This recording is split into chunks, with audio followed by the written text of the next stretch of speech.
Hola, buenas tardes. Soy Evalinda Barrón Velázquez, directora general en la Comisión Nacional de Salud Mental y Adicciones, y bienvenidos a su programa Cuida tu Salud Mental. Hoy vamos a hablar de Así se ve el TDAH en personas adultas. Y nuestra invitada es de lujo, Thalia Loaria, ya amiga de esta comisión, actriz, cabaretera, mamá, persona que vive con TDAH, muchas cosas más. Bienvenida, Thalia. Muchas gracias, Evalinda. Gracias por invitarme para seguir hablando de esto. Hemos tenido varios programas sobre TDAH y regularmente pensamos que es algo que solamente le pasa a los niños o que se quita con la edad adulta. Y no, vemos bastantes personas que vivimos con TDAH. Entonces, vamos a hablar como un poquito más de las experiencias. En algunos otros lives ya les contaron sobre que, primero, que es un trastorno que requiere un diagnóstico, que no, aunque a veces nos identifiquemos con algunas cosas o síntomas, las tiene que hacer un especialista. Entonces, pero a veces estos síntomas, hablando desde la experiencia de aquellas personas que vivimos con TDAH, pueden hacernos como un poco de clic. Entonces, primera pregunta, Tali, ¿cómo influye la experiencia del TDAH en la infancia y cómo persiste en la vida adulta? Ay, pues, mira, primero, eso creo que es bien importante. Todas las personas, por lo menos de mi generación, de nuestra generación, crecimos con la idea esa de que solo las infancias tienen TDAH, ¿no? Y pues no. Y entonces, cuando vas creciendo, ¿cómo te acomodas eso? O sea, si eres una persona adulta y se supone que tú ya tienes que ser responsable. No. Y yo creo que ha de ser distinto cuando tienes un diagnóstico desde niño. Totalmente. Justo como dices, de nuestra generación. O sea, yo no conocía a nadie con TDAH, a mí nunca me diagnosticaron hasta la edad adulta. Sí. Y entonces como que tienes que reconstruir justo esta pregunta de cómo era mi infancia y cómo persiste en la edad adulta. Y no sé si bueno, y en los niños que son diagnosticados desde chiquitos lo viven distinto, Y ¿no? además cambia totalmente cómo... O sea, a mí me hicieron mi diagnóstico hace 9 años ya, tengo 45 años. Cuando me hicieron el diagnóstico, que además fue por otra cosa, yo llegué a que me hicieran todos estos estudios porque tuve una migraña fuertísima y entonces me hicieron una neurometría y ahí salió que tengo TDAH. O sea, iban por otra cosa, pensaron que yo tenía un tumor, no sé, algo por esta migraña, que no era algo común. Y cuando me hicieron mi estudio y pude entender mi cerebro, o sea, más bien cuando pude conocer cómo funcionaba mi cerebro, porque además pude entender que el TDAH no es una cosa nomás de atención, sino que involucra a las emociones, a la percepción de un montón de cosas, ¿no? Incluso cómo te relacionas socialmente con tu entorno, con otras personas, contigo misma, a nivel sensorial, ¿no? O sea, cómo percibes las cosas con el tacto, con el olfato, ¿no? Con los sentidos. Cuando pude entender todo esto y entonces regresé a mi infancia, ya con esta información fue, con razón. Con razón. Ajá, sí, con razón. O sea, pero lo que sí recuerdo es que, una vez más retomando, que nuestra generación pues era diferente, ¿no? O sea, yo sí escuchaba por ahí, no conocía a nadie cercano, pero sí sabía que existían niños y niñas con TDAH. Y eso era así, casi que igual a niño problema. Exactamente. Y entonces nadie quería tener TDAH. O sea, no sé qué tan bueno hubiera sido que me hubieran diagnosticado en esa época. Y también tenemos que considerar que en las niñas el diagnóstico a veces se pone como un poco más complejo porque la predominancia de síntomas en la infancia suele ser inatento, no tanto hiperactivo. Ajá. Entonces, como estás como más inmersa en tu mente, etcétera, y es complejo.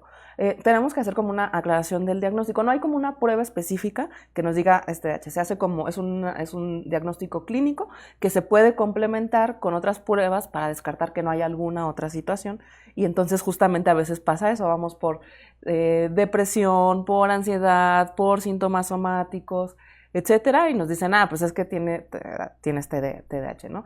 Creo que ahora es como más frecuente que los pacientes lleguen a consulta por decir, yo vi mis síntomas y creo que tengo déficit de atención e hiperactividad, pero en nuestras épocas sí era más complejo, era otra cosa. Y lo que sí me ha pasado ahora ya como una mujer adulta, ya con todo este conocimiento, o sea, desde hace 9 años, o sea, lo que empezó a suceder es que pude empezar a hacerme cargo de mi condición, ¿sabes? O sea, primero me dio como me fascinó poder ver mi cerebro, poder entender cómo funciona, algo que me pasaba, por ejemplo, desde que era muy niña, toda la vida. Es que siempre he sido muy chillona, ¿no? De lágrima pronta, digo yo. Pero siempre muy chillona, y en mi familia era una cosa de, ok, ya es día de Navidad, día de regalos. Y entonces, ya va a llorar Thalía porque le dieron un regalo. Y entonces, o estaba muy cansada y, ¿qué tienes? Estoy cansada, ¿no? O estaba muy contenta y lloraba. Porque, es que ya terminé mi 5º año de primaria. Ya no voy a ver a mis amigos, van a cambiar sí, yo o ya terminé el curso todavía, de verano. O sea, una cosa era... Y yo sentía que era demasiado porque para la gente que me rodeaba era demasiado, ¿no? O sea, como esta cosa de la hipersensibilidad que también es característica del TDA y TDAH. No, yo no sabía que yo era hipersensible, más bien la etiqueta que tenía de, es una exagerada. Chillona. Sí, es muy chillona, y es exagerada, porque hay cosas por las que no vale la pena llorar. ¿Por qué lloras si estás contenta? ¿Por qué lloras si estás cansada? Pues descansa, ¿no? Y entonces ahora que entendí todo esto, o sea, como fui haciendo las paces con todas estas actitudes que siempre me habían pesado. Y claro, justo en esta reconstrucción de los síntomas, porque recordemos que hay síntomas, el TDAH puede ser predominantemente hiperactivo, predominantemente inatento o mixto, y tiene diferentes síntomas, y justo en los criterios son criterios que se aplican mucho a las infancias, ¿no? Que si las filas, que si te cuesta poner atención en clase, que si interrumpes las conversaciones de los adultos, etcétera. Pero cuando la vemos en la vida de adulto, ¿cómo se traduce esa hiperactividad en los adultos? ¿Cómo se traduce esa inatención en los adultos? O sea, ¿cambió la forma de tu inatención, de tu hiperactividad de cuando eras niña a ahora? Sí cambió. O sea, bueno, también eso, o sea, lo pienso, cambió mucho, sobre todo antes y después del diagnóstico, aún ya siendo adulta. O sea, primero siendo adulta, antes del diagnóstico, pues como que te vas haciendo herramientas así como pasto salvaje de camellón, pues, ¿no? O sea, sin entender nada, y como de pensar, por ejemplo, me pasaba mucho que llegaba tarde siempre a todos lados, ¿no?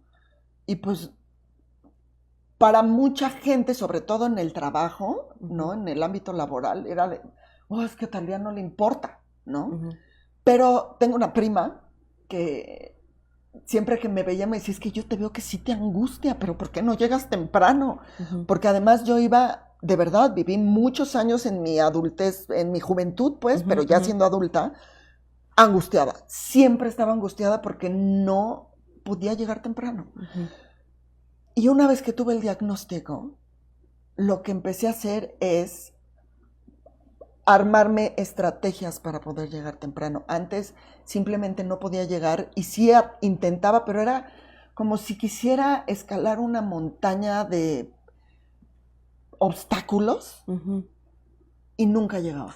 Es algo, por ejemplo, característico la mala gestión del tiempo, tanto en las infancias como en los adultos, ¿no? Pero en las infancias, si tienes más estructura y tus papás te levantan, te van a la escuela, te regresan, te dicen es hora de la tarea, bla, bla, bla, bla, es como más llevadero, ¿no? Y en la edad adulta, como ya no tienes ya no hay papás, o ya no hay un cuidador que te esté diciendo, justo se puede descontrolar.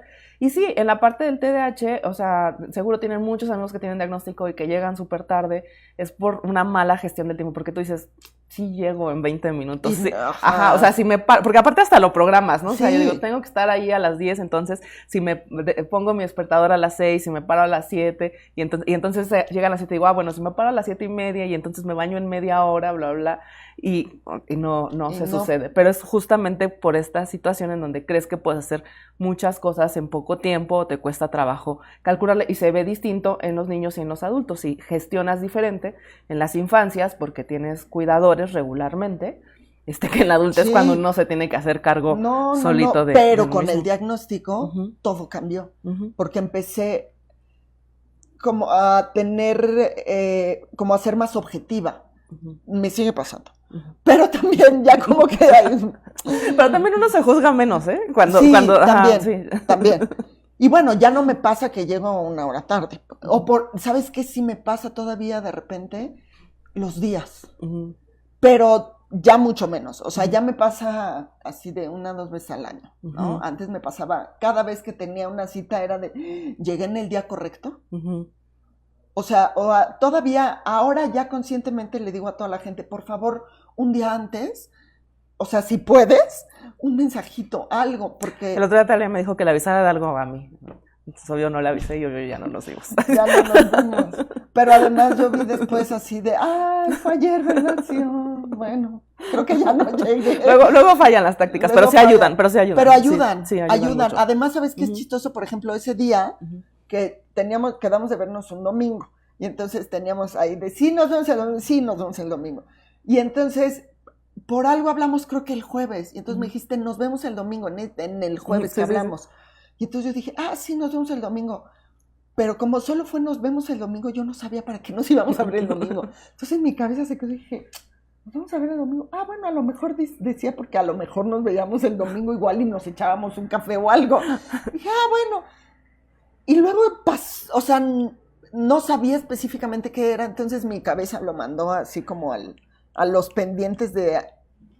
Sí, hay otra cosa, justo también en los síntomas de TDAH que permanecen mucho, que es como un tipo de constancia objetal, ¿no? O sea, si no ves algo, ese algo no existe, no es que no exista, sino que se te olvida, o sea, sí. Y entonces justo conocerán a muchas personas que una de las formas en las que a veces es autogestivo es como ponerte a miles de agendas, miles de alarmas, calendarios, post-its por todos lados, porque el día que no lo ves, no se sucede. Y eso también nos pasa con las personas.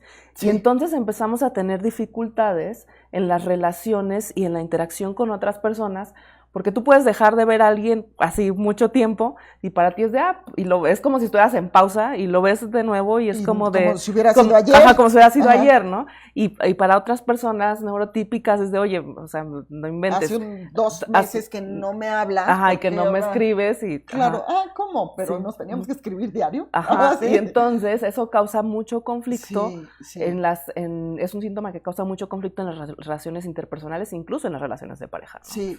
Fíjate que algo que he estado haciendo, eso, una vez más como tocando el antes y después del diagnóstico, ya como persona adulta, pizarrones.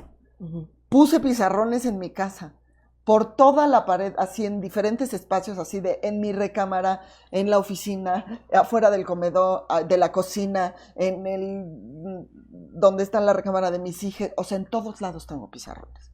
Entonces me anoto cosas. Entonces, cuando estoy bien y logro controlar la información, mis pizarrones son muy útiles, pero me ha pasado, sobre todo estos últimos meses, me he dado cuenta que ahora me están haciendo bolas los pizarrones. De repente digo, necesito orden en mis pizarrones, pero de repente me han funcionado, o sea, ha sido una buena herramienta. Sí, la verdad es que no hay como herramienta, justo primero es importante tener un diagnóstico, acudir con un especialista para que nos haga el diagnóstico y después ver qué herramientas nos da ese especialista, que puede ser desde medicamento, terapia, que nos ayude a organizarnos, porque podrá ser distinta los problemas que tengamos cada uno de nosotros en la organización y las... formas de resolverlo también pueden ser distintas. Sí, y para cada persona, sí, porque claro. A mí me funcionan los pizarrones, por ejemplo, una amiga me decía, tienes que abrirte en tu computadora, una agenda en tu computadora, la de Google, el calendario, ¿no? El calendario de Google. Y entonces lo intenté, pero abría la computadora y veía, o sea, a mí estas cosas de los... ¿cómo se llaman? Los formatos, así donde hay muchas líneas y muchos cuadritos, me estresa mucho y no lo entiendo, me confundía más. Entonces yo nada más de abrirlo me quedaba así viéndolo horas. ¿Y esto cómo funciona? Y a veces uno empieza a procrastinar, por eso es importante ver cada quien. Otro de los síntomas que yo creo que también cambian mucho y que vemos en los niños es la impulsividad, ¿no? En los niños ves que corren de un lado para otro, que la hiperactividad, que corren de un lado para otro, etc. En la edad adulta se ve distinto, o sea, estamos constantemente moviéndolos como alguna parte del cuerpo para poder como equilibrarnos o tranquilizarnos. Evidentemente no puedes andar corriendo porque ya no eres niño, aunque tengas ganas. Una necesidad de hacer ejercicio constante todo el tiempo para desgastar esa energía. Y cuando no lo puedes hacer, irritabilidad, que aparte es distinta en la infancia que en la edad adulta. Sí, y fíjate que esto que acabas de decir, el ejercicio para mí es importantísimo, y también porque eso tiene consecuencias en el sueño. Y si no duermo, sí se me va al cielo el TDA. Pero además, también hay veces en donde la hiperactividad se desata, sobre todo cuando tengo procesos de trabajo mucho trabajo. Y además, como yo trabajo en lo creativo, entonces de repente estoy escribiendo cosas y mi cabeza sigue. Si no hago ejercicio, luego no puedo dormir porque mi cabeza se queda... Y entonces estoy... A veces, aunque me duerma, no duermo. O sea, mi cerebro no duerme, mi cuerpo está descansando y si cierro los ojos estoy roncando, pues... Pero mi cerebro no descansa, entonces me despierto cansadísima. Hay algo bastante común en las personas que viven con TDAH y es algo que los doctores decimos que, bueno, se llama comorbilidad, quiere decir que podemos tener TDAH más otro padecimiento. Regularmente puede ser ansiedad, depresión, pero los trastornos del dormir son súper comunes, trastornos de la alimentación, de la conducta alimentaria, dislexia. Sí, yo te manejo varios. Ajá, sí, y aparte nos vas dando cuenta ya cuando es grande de, eso me pasa. Pero justo eso puede hacer que sea muy confuso el diagnóstico, tanto en niños como en adultos, ¿no? Porque tú puedes pensar que toda la vida has tenido ansiedad o que toda la vida has tenido episodios depresivos o que tú eres impulsivón así nada más porque así son todos en tu familia o en tu casa. Recordemos que tiene un carácter hereditario importante el TDAH y entonces... pues eso es como y luego normal, fíjate, ¿no? Que cuando me hicieron la neurometría descubrí algo que me pareció bien interesante, que es que la impulsividad, o sea, puede ser una persona hipersensible y no impulsiva, y entonces eso a veces también se confunde como ser impulsiva. Porque justo a mí me pasó, ¿no? Yo toda mi vida pensé que yo era una persona impulsiva, entonces decías, bueno, entonces no puedo controlar mis emociones, soy impulsiva. Entonces yo no puedo manejar esto, pues va más allá de mí porque soy una persona impulsiva y entonces por lo tanto soy una persona explosiva y no puedo hacer nada porque pues así soy, ¿no? Y después cuando me hicieron todo este estudio y pude entender cada parte de mi cerebro y cómo separarlo también, o sea, como entender que una cosa son las emociones, otra cosa es... ¿cómo se llaman? Los sentidos, la forma en la que reaccionas y la forma en la impulsividad, ¿no? O sea, todas estas cosas tienen como un departamentito diferente. Eso me pareció una maravilla, me pareció interesantísimo y entonces desde que tengo mi diagnóstico poder entender todo eso y entonces pude entender, de repente me pasa en cosas, por ejemplo en los temblores. Yo soy una persona que tiembla, o sea, a mí en casos así de emergencia, yo ni me asusto ni, o sea, vaya, sí. Pero reaccionas súper rápido. Pero reacciono muy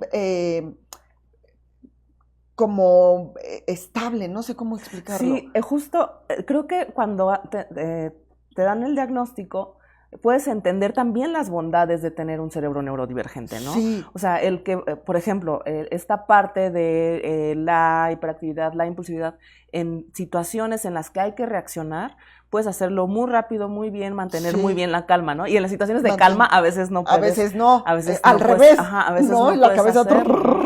O una vez me decía una amiga, es que yo admiro mucho que tú puedes tomar decisiones muy rápido. Y yo, gracias, es un trastorno. Gracias, algo bueno tenía que traer. La impulsividad esto. Es un trastorno. Sí. ¿No? Entonces, justo, o sea, te deja como pensar muy rápido, tomar muchas decisiones. Sí. Yo decía el otro día que... Como ser objetiva. Ajá, como, ¿no? Es como tener también muchas ventanitas de la computadora abierta y poder acceder a ellas muy, muy rápido, pero en otras ocasiones justo eso mismo no te deja avanzar y entonces necesitas otras tácticas. Sí, justo cuando me hicieron el estudio, que bueno, tú eres aquí la experta, ¿verdad? La neuróloga en esa época me decía que algo que sucede con las personas que tenemos TDA y sobre todo las que tenemos con la H, ¿no? Además con hiperactividad, es que cuando nuestro cuerpo está relajado, es cuando nuestra mente está más activa. Por eso a veces tenemos muchos trastornos del sueño, porque cuando está en reposo total nuestro cuerpo, nuestro cerebro está... Entonces por eso no descansa nuestra mente, ¿no? Y supongo que eso pasa no solo estando dormidas, sino también estando despiertas, ¿no? Por eso de repente cuando estás en un momento donde, a ver, tienes que estar en calma para...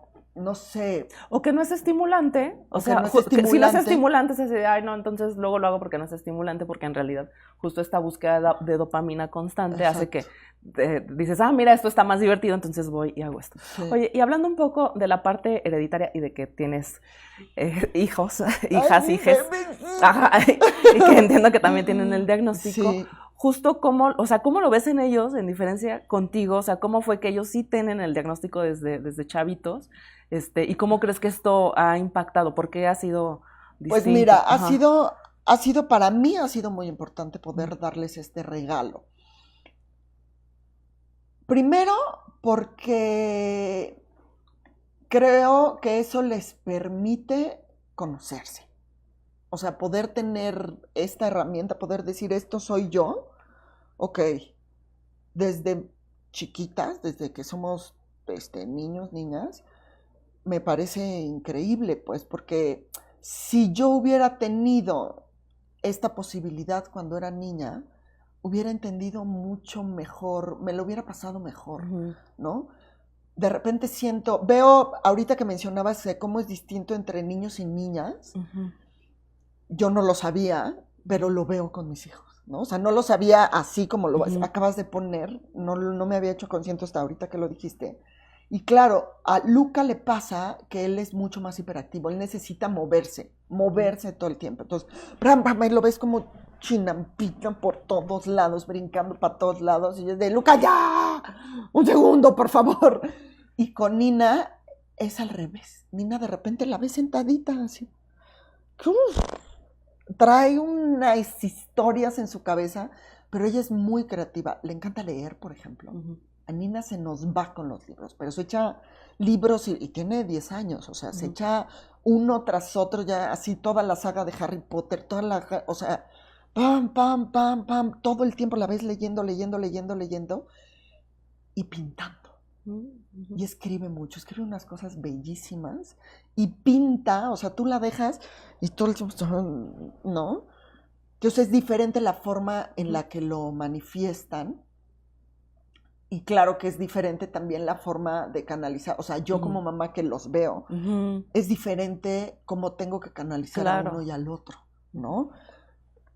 Tiene ventajas y desventajas. O sea, siendo yo una persona con TDAH y teniendo además toda esta experiencia de no haber tenido un diagnóstico y luego haber descubierto, yo sigo en mi proceso de descubrirme porque tengo un diagnóstico hace 9 años, no es nada. Sí. Entonces sigo en mi proceso de entenderme, de descubrirme, sobre todo ahora con cómo vivo mis emociones, pero entonces eso me da una ventaja para poderles guiar, porque entiendo. Claro, a mí me han pasado que llevan los niños a consulta y entonces les decía, bueno, el diagnóstico es tal, ¿no? Trastorno por déficit de atención. No, doctora, es que no puede ser porque yo así he sido toda la vida y estoy bien. Ajá. No. ¿Cómo te explico? No. Sí. Y entonces justo creo que primero, o sea, desde papá, mamá, cuidador, entender que tu hijo tiene un diagnóstico y cómo poderlo ayudar y sobre todo si es de la experiencia propia de un autoconocimiento, creo que sí es maravilloso. Sí, mira, por ejemplo, ahora en la pandemia, ¿te acuerdas que fue toda la cosa que teníamos que armarnos? Pues una escuelita en la casa, ¿no? Entonces me hice toda una estructura, fue así de, a ver, esto va a ser un caos, alguien tiene que poner orden aquí. Y entonces lo que hice fue, teníamos un espacio, tengo el gran privilegio de vivir en una casa, entonces teníamos espacios y entonces cada uno tenía su escritorio y teníamos unos libreritos, entonces cada quien tenía como su librero donde tenían su caja de materiales, su lugar donde tenían libros, su lugar donde tenían cuadernos, el lugar de los lápices, las plumas, o sea, todo se para. O sea, de verdad yo creo que han de haber pensado que esta señora tiene un TOC, ¿verdad? de algo. Pero de verdad esa estructura nos salvó la pandemia, 2 años de clases en línea. Ujú. Entonces era, a ver, se despertaban, era vestirse, porque no puedes tomar clase en pijama porque tu energía cambia. Entonces para mí era importante, a ver, se lavan la cara si no se bañaron, ¿no? Se lavan, se visten y cada quien va solito por su material, se sienta en su silla, se sacan sus cosas. Y yo estaba parada junto a ellos. O sea, yo no los dejaba ni medio segundo. O sea, fue una friega, yo terminé agotada. Sí. O sea, cuando dijeron, ya regresan a clases en presencial, ¡ya! ¡Gracias! O sea, lo disfruté. No te voy a decir que para mí no lo padecí, más bien es que terminé muy agotada. Porque, claro, estaba además con mi diagnóstico guiando su TDA también, claro, ¿no? y creo que hablar del agotamiento justo, tanto, o sea, ya maternar es un agotamiento importante, pero dentro de las personas que viven con TDAH, justo el gasto mental que implica ordenarte en cosas que no estás acostumbrado, que no te gustan o que son una obligación, es súper complicado, ¿no? Es fuertísimo. Y luego les dices todo esto, ¿no? O sea, como de lo que decías hace rato, a nosotros nos funciona mucho tener las cosas tangibles, ¿no? O sea, poder ver, sentir, y entonces ver su lado del librero, ¿no? Dónde estaba cada cosa, cada cajón, tener ellos claro esa estructura, pero además, y aquí viene lo bueno, la ventaja de que ellos sepan su diagnóstico. Nina y Lucas saben perfectamente su diagnóstico, saben cuáles son sus áreas de oportunidad, ¿no? Cuáles son su lado flaco y dónde tienen que echarle más. Y entonces, de repente, a Luca, que tiene que estar brincando. De plano, yo hubo un día, me citaron los maestros, es que Luca siempre se va y corre y está en la clase y tienen que estar ahí pegados en la pantalla. Y sí les dije, ¿cómo ven que eso no va a pasar? Claro. No va a haber manera, o sea, de entrada tener a un salón. Son salones pequeños, afortunadamente en la escuela donde van son 15 niños en cada salón,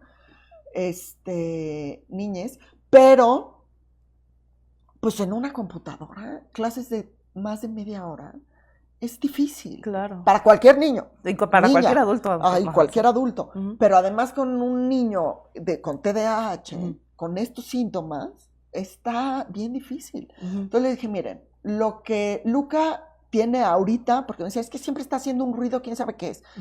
Estaba haciendo el cubo Rubik. Se obsesionó toda la pandemia con el cubo, y entonces todos los días estaba, ¿no? Entonces estaba muy bien como herramienta, porque estaba en sus clases y estaba haciendo su otra cubo, cosa. ¿no? Pero de repente decía, es que no ponen atención, tú pregúntale. Le preguntaban lo que fuera de la clase y contestaba. ¿Y quién me puede decir? Y Luca era el primero, ¡ya!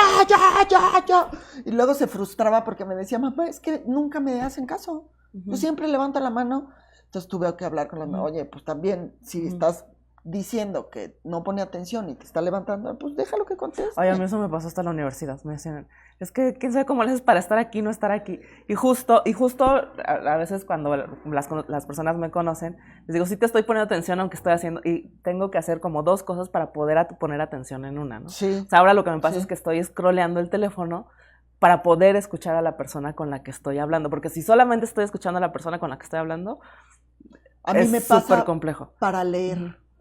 Yo tengo que estar en un lugar donde haya mucho ruido para poder leer bien y entender de principio a fin, porque si no leo un pedacito, si no me voy para atrás, luego me regreso, luego otra vez, ¿qué decía aquí? Yo necesito que no haya ruido, pero estar como igual, teniendo como algo en las manos más para poder como regular. Sí, pues esas cosas, ¿no? O sea, como que creo que la ventaja de que mi hijo y mi hija tengan un diagnóstico es eso, que ellos también pueden opinar al respecto, tienen voz con respecto a cómo se sienten. Claro. De repente me dicen, mamá, ¿sabes qué? Esto me angustia.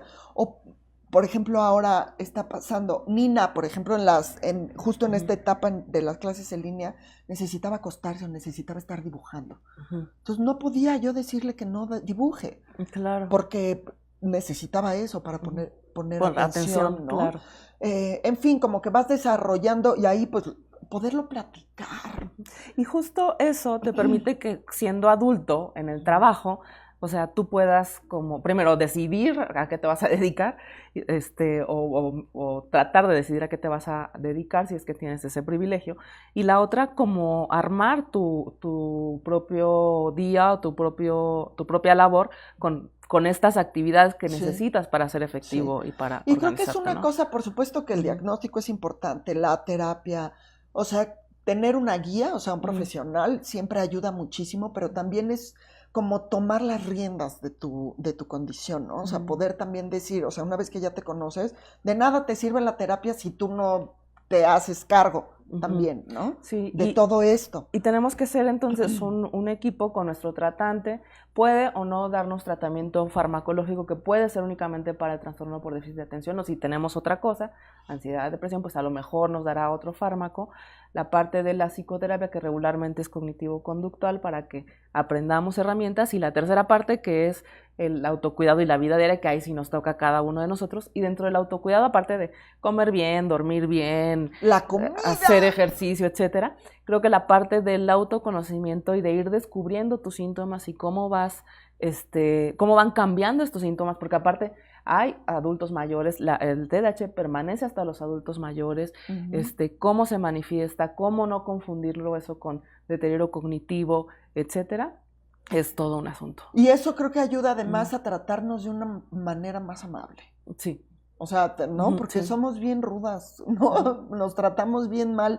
Bueno, toda mi infancia yo me maltraté muchísimo, porque además el entorno me maltrataba también, ¿no? O sea, todos nos exigían como cumplir con ciertas formas en las que nunca íbamos a lograr hacerlo, ¿no? O sea, esta estructura social de lo esperado en las infancias, en la escuela, en la casa, yo nunca iba a funcionar así, y eso les pasa a un montón de niños y niñas, no podemos caber en ese molde. Y cuando tú entiendes cómo funcionas y empiezas a trabajar en función empiezas a tratarte de una manera más amable, y yo creo que por eso es el mejor regalo que puedo regalarle a mis hijas, que darle su diagnóstico y poder trabajarlo. No es todo perfecto, no. Hay días muy complicados, sí. Hay días en los que me sigo equivocando un montón, y me desespero, un poco de gritos, porque también se junta con mi crisis emocional, como con mi ansiedad y mi trabajo, y no dormí, y mi TDAH, y entonces el de Luca, y entonces el de Nina, y entonces, ¡ah! Sí, pero por lo menos saberlo nos da la posibilidad de poder decir, ok, hoy tuvimos crisis de TDA. Qué padre. Hoy tuvimos crisis, ok, sí estamos de acuerdo, hoy estuvo la chingada, sí estuvo horrible. Bueno, mañana será otro día. Entonces, pues amigos, es súper importante justo saber que los adultos también, o sea, podemos seguir con síntomas de TDAH, sobre todo los que ya estamos ahí medio en los 40. Es importante hacer una retro hacia atrás, y de verdad ayuda mucho. Vayan a buscar un profesional de la salud. Si tienen dudas, llamen a la línea de la vida, vayan a sus centros comunitarios de salud mental y adicciones para que puedan tener un tratamiento integral y para que puedan conocerse, entenderse y quererse mucho más. Tali, un comentario final. Pues nada, pues que ojalá todo el mundo, si lo sospechas, si sospechas que tienes TDA o TDAH, no pierdes nada con irte a hacer un diagnóstico. Además hay muchos lugares y muchas formas de saber y de tener un diagnóstico. Yo creo que es el mejor regalo que te puedes hacer a ti mismo. Y eso es el principio de un cambio radical de vida. Sí. Eso creo que eso sería lo que más me gustaría, que para todo mundo, ¿no? Que pudiéramos, pues eso, tener la posibilidad de hacernos un diagnóstico y pues para empezar a tratarnos más bonito. Muy bien, pues muchísimas gracias. Acudan con un profesional de la salud para hacer diagnósticos en salud mental. Los autodiagnósticos ni físicos ni de salud mental son recomendables. Pero una vez que tenemos eso, nuestra vida cambia mucho. No podemos tener salud si no tenemos salud mental, así que pues ahí se los dejamos. Si ustedes tienen síntomas todavía de adultos, déjenos ahí sus comentarios abajo y nos vemos la próxima semana. Adiós. Juntos por la Paz, con ASAMA, Gobierno de México.